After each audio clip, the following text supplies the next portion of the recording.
January 1969, Memphis, Tennessee. It is the dead of winter in the River City, damp and cold. A limousine pulls up to a nondescript, dilapidated building in a rundown neighborhood at the corner of Thomas and Chelsea Streets. The building has no sign. It sits next to a beauty shop and a domino parlor. To the casual observer, it looks like a place where businesses go to die. But inside, the air is thick with smoke, sweat, and the electricity of pure creation. This is American Sound Studio, and the man stepping out of the limousine, collar turned up against the wind, is the most famous man on planet Earth. He is Elvis Presley. But he is not the Elvis of the history books, the hip-shaking revolutionary of 1956, nor the sequined, tragic figure of 1977. This is Elvis at the precipice. He is 34 years old. He is wealthy beyond imagination. He is surrounded by a court of sycophants. And he is, artistically speaking, drowning. For the better part of a decade, the man who invented the aesthetic of rock and roll has been absent from it.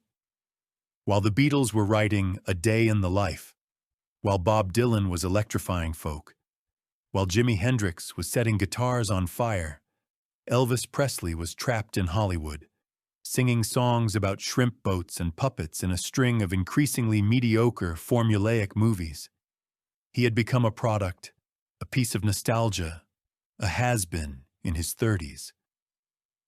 The culture had moved on without him. The revolutionaries of the 60s didn't see him as a king. They saw him as a relic. But a few weeks prior, something had shifted. The '68 comeback special had aired on television. For 1 hour, clad in black leather, sweating and snarling, the real Elvis had returned. He had reminded the world of his primal power. He had tasted blood again. And now he wanted more. He didn't want to go back to the movie sets. He wanted to make a record that mattered. He didn't know it yet, walking into that shabby studio in Memphis, but he was about to record the song that would define this final, brief era of artistic dominance. He was about to record his last #1 hit in America. That song is Suspicious Minds. On the surface, Suspicious Minds is a masterpiece of pop drama, a driving, up-tempo ballad about a relationship crumbling under the weight of jealousy and mistrust. We're caught in a trap. I can't walk out. Because I love you too much, baby. It is one of the most infectious choruses in history. But to hear Suspicious Minds simply as a love song is to miss the tragedy hiding in plain sight. This song is not just a story about a man and a woman. It is a mirror. It is a subconscious autobiography. When Elvis Presley stepped up to that microphone in 1969, he wasn't just singing about a jealous lover. He was singing about his life. He was singing about the trap of his own fame. He was singing about the suffocating, controlling grip of the man who had made him and was now slowly destroying him.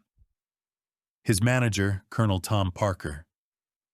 He was singing about a career that felt less like a dream and more like a prison cell with velvet walls. This is the story of that song.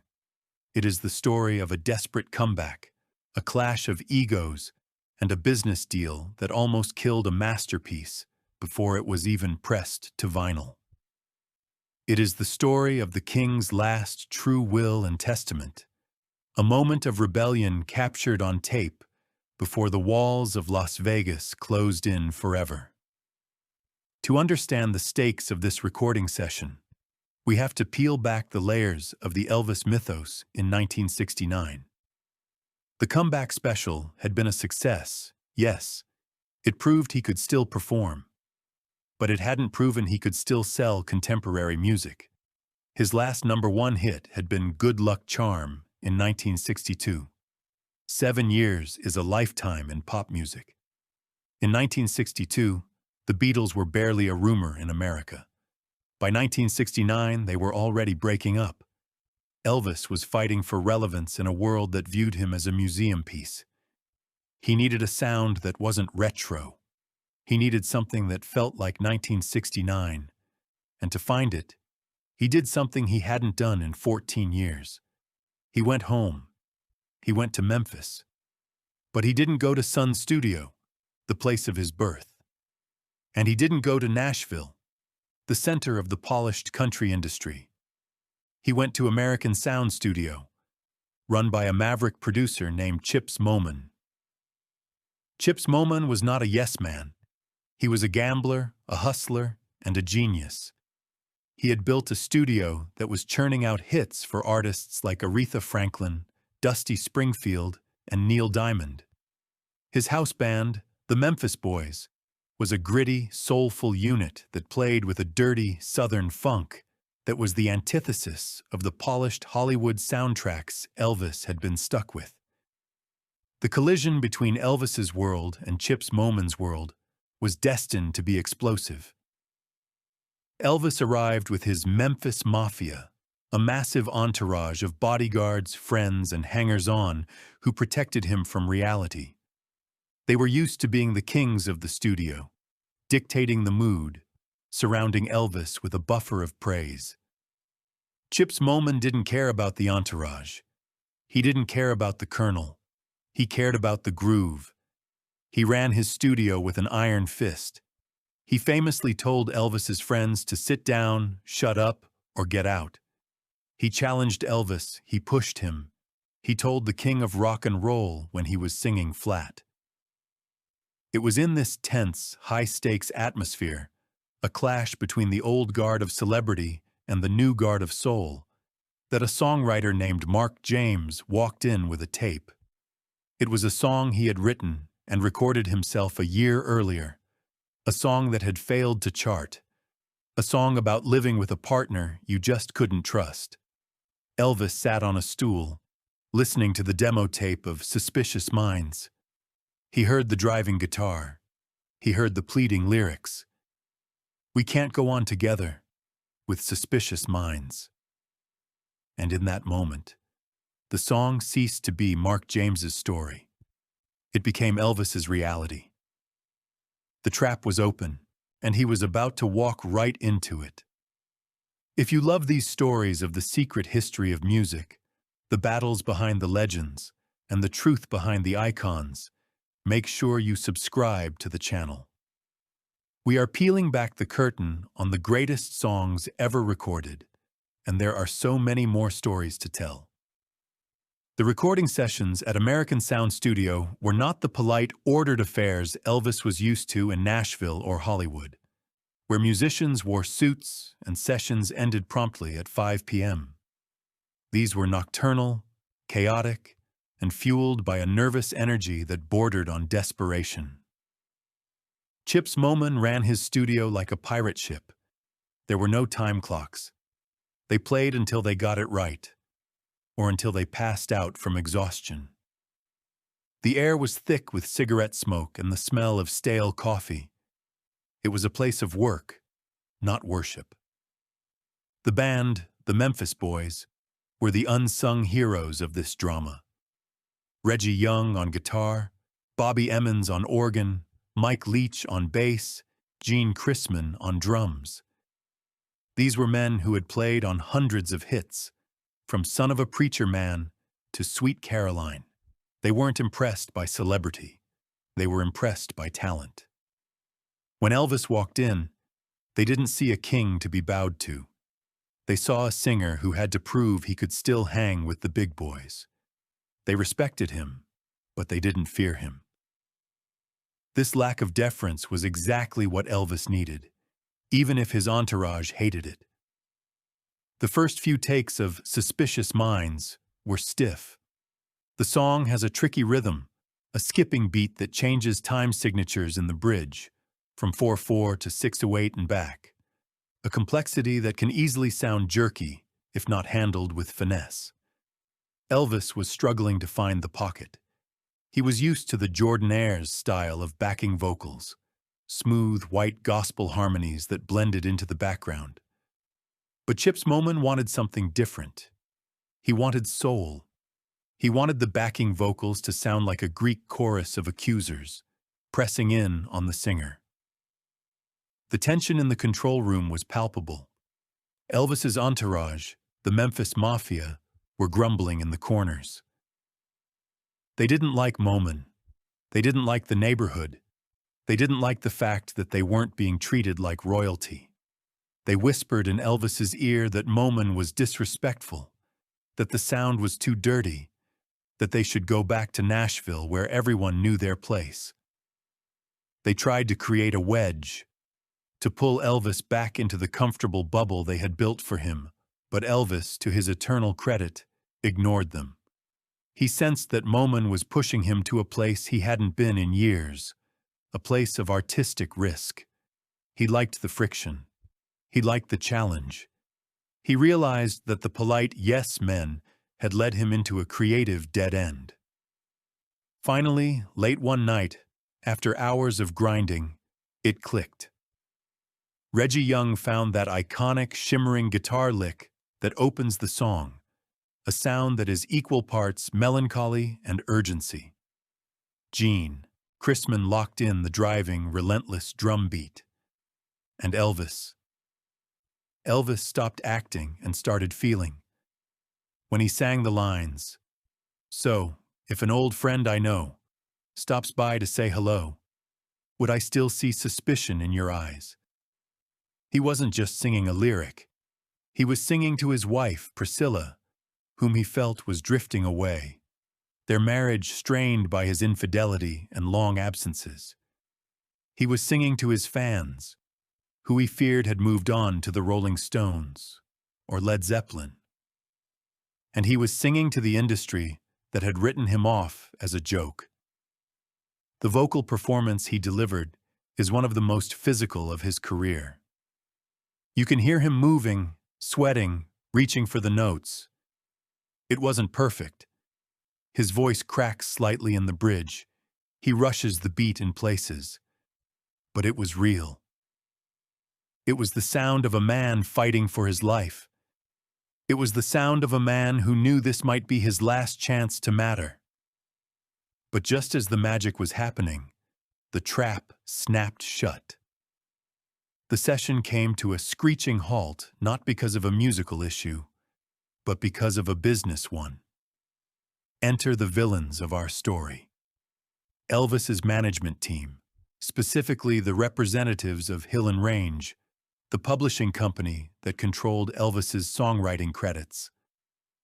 For years, the Colonel had operated under a strict, feudal rule. Elvis did not record a song unless Elvis got a piece of the publishing rights. It was a shakedown, plain and simple. Songwriters would sign over 50% of their royalties just for the privilege of having the king record their track. It had made them millions, but it had also meant that the best songwriters, the Beatles, Dylan, the Motown writers, stayed far away from Elvis. He was left with the scraps, the songs written by hacks who were willing to take a bad deal. This policy was the primary reason his movie soundtracks were filled with such forgettable drivel. The Hill and Range executives cornered Chip's Moman in the hallway. They told him, matter-of-factly, that they needed a cut of the publishing for Suspicious Minds. They demanded that Mark James, the songwriter, sign over his rights immediately, or the recording would stop. Chip's Moman looked at them. He looked at the tape spinning on the machine, holding the masterpiece they had just created. And he did something that no one had ever done to Elvis's people. He said no. He told them, "This is a hit song. Mark James wrote it. It belongs to him. If you want the publishing, you can't have the song. I'll give the tape to someone else." He accused them of stealing from artists. The room went silent. The Memphis Mafia reached for their guns, metaphorically, and knowing their reputation, perhaps literally. This was high treason. They threatened to pull Elvis out of the studio. They threatened to sue. They threatened to ruin Moman. Elvis stood in the middle of the storm. For a decade, he had let the Colonel and his business people make every decision. He had recorded terrible songs because it made business sense.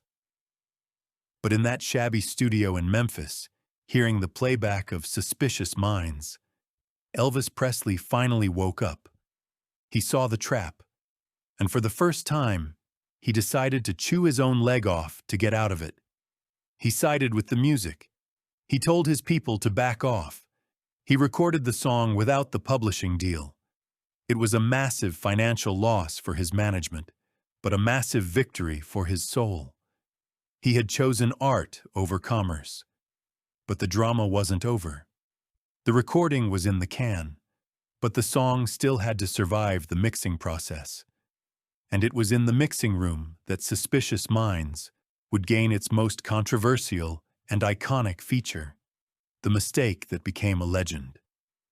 The recording of Suspicious Minds was finished in the early hours of the morning. Elvis returned to his hotel, exhausted but exhilarated. For the first time in years, he had done real work. He had challenged himself. He had stood up to his handlers. He felt like an artist again. But in the music business, recording the song is only half the battle. The other half happens in the mixing room, where the sonic identity of the record is finalized. And it was here that the struggle for control over Elvis Presley, a struggle between the new, authentic sound of Memphis and the polished, controlled machinery of the Colonel, played out in a bizarre, technical twist that would become the song's trademark. The tapes were taken from Chips Moman's grimy studio in Memphis to the pristine corporate offices of RCA in Nashville. The man in charge of overseeing Elvis's catalog was Felton Jarvis. Jarvis was a company man. He was loyal to Elvis, but he was also part of the old guard. He had watched with growing unease as Chips Moman, an outsider, had pulled this raw, powerful performance out of his artist. He felt threatened by Moman's success. When Jarvis listened to the final mix of Suspicious Minds, he heard a problem. The song ends with a long, repetitive vamp. Elvis singing Caught in a Trap, Can't Walk Out, over and over while the band grooves. In the studio, Moman had let the tape roll, capturing the energy as the musicians locked in. It eventually just faded out naturally. But to Jarvis, it felt incomplete. It felt like it was missing the theatricality of Elvis's live shows. Elvis had just begun his legendary residency at the International Hotel in Las Vegas. In those shows, Elvis would often end a song, bring the house down, and then, just as the applause was dying, signal the band to kick back in for one final, explosive chorus. It was a showman's trick, designed to wring every last drop of emotion from the audience. Jarvis decided, unilaterally, to recreate this live trick on the record. He wanted to stamp his authority on the track, to make it sound more like Elvis and less like Chips Moman. He took the master tape. At the 3-minute and 36-second mark, just as the song is fading out to silence, he physically manipulated the volume faders. He let the song almost disappear. And then, artificially, he pushed the faders back up. The music swells back in, the drums return, the horns blast. It's a false fade. When Chips Moman heard what had been done to his production, he was furious. From a technical standpoint, it was a mess. It brought up the noise floor, the hiss of the tape, making the end of the record sound muddy and amateurish. He felt it ruined the groove. He demanded it be changed back. He argued that it distracted from the song's emotional core. But he was overruled. The Vegas Elvis aesthetic won. The single was pressed with the false fade intact. When Suspicious Minds was released in August 1969, radio DJs were confused. They thought the record was skipping. They thought it was a mistake. Many DJs actually faded the song out early themselves, cutting off the false fade entirely. But the listeners loved it.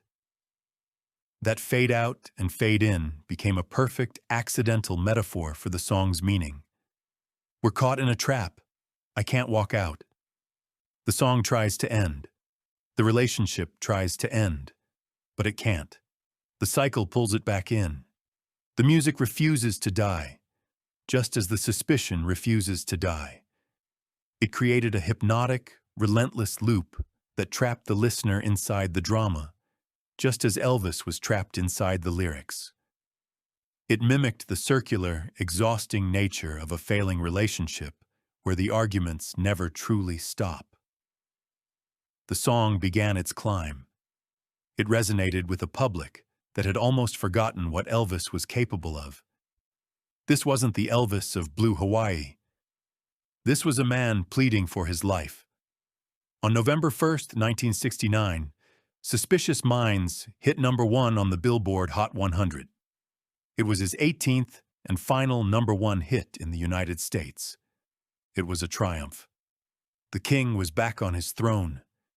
He had proved the Colonel wrong. He had proved the industry wrong. He had gone home to Memphis, stripped away the artifice, and found his soul again.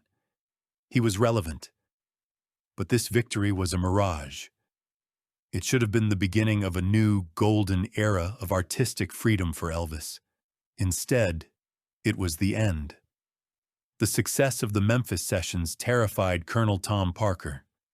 He saw Chips Moman not as a collaborator who had revitalized his client's career, but as a threat to his control. Moman was independent. He couldn't be bullied. He couldn't be bought. If Elvis continued to work with Moman, the Colonel's grip on the creative process and the publishing money would slip. So the Colonel did what he did best. He built a wall. Despite the massive success of Suspicious Minds and In the Ghetto, also recorded at those sessions, the Colonel engineered a dispute over money and credit. He made it impossible for Moman to work with Elvis again. He reportedly demanded exorbitant fees for future sessions, fees he knew Moman couldn't pay. He poisoned Elvis's mind against Moman, suggesting the producer was taking too much credit. He effectively banned the man who had just given Elvis his biggest hit in 7 years. Elvis, arguably the most powerful entertainer in the world, could have fought back. He could have driven back to that dilapidated studio on Thomas Street and demanded to work with the people who brought out his best. He had the money, the fame, and the leverage, but he didn't. Whether out of loyalty, exhaustion, or a deep-seated psychological dependence on the Colonel, Elvis retreated. He went back to the safe, polished, yes-men atmosphere of Nashville and Hollywood. He went back to the material the Colonel chose for him, songs where he owned the publishing but had no emotional connection. He went back to the gilded cage. He never had another #1 hit in the United States. Suspicious Minds stands as a lonely monument to what could have been. It is the last time we hear Elvis truly hungry, truly challenged. The years that followed, the 1970s, were the years of the jumpsuit, the years of the slow, tragic decline into prescription drugs and parody. He became the Vegas Elvis permanently, trapped in the very cage he had sung about, performing the same songs night after night to adoring crowds while his soul slowly withered. The lyrics of Suspicious Minds became a self-fulfilling prophecy. We're caught in a trap. I can't walk out. He never did walk out. He died in 1977 at the age of 42, a prisoner of his own fame, surrounded by the Memphis Mafia, managed by the Colonel until the bitter end. He died in the bathroom of Graceland, a king who had become a prisoner in his own castle. Today, when you hear Suspicious Minds, you aren't just hearing a pop song. You are hearing a documentary. You are hearing the sound of a man fighting for his artistic soul, You are hearing the grit of the Memphis boys, the men who refused to bow to royalty. You are hearing the defiance of Chips Moman, the producer who said no, and you are hearing the tragedy of Elvis Presley, singing with every ounce of his being about a trap that he could see but could not escape. The false fade at the end isn't just a mixing trick. It's the sound of a ghost refusing to leave the stage. It's the sound of a talent so immense that it tries to break through the silence, even as the song ends. It's the sound of Elvis trying, one last time, to break free. Suspicious Minds is the king's last will and testament. It is the final proof that beneath the capes, the karate kicks, and the tragedies, there was a musical genius who, for one brief shining moment in a basement in Memphis, broke free. It reminds us that even the greatest icons are human, vulnerable, and subject to forces beyond their control. The history of music is filled with these moments, the battles between art and commerce, the secrets hidden in the mix.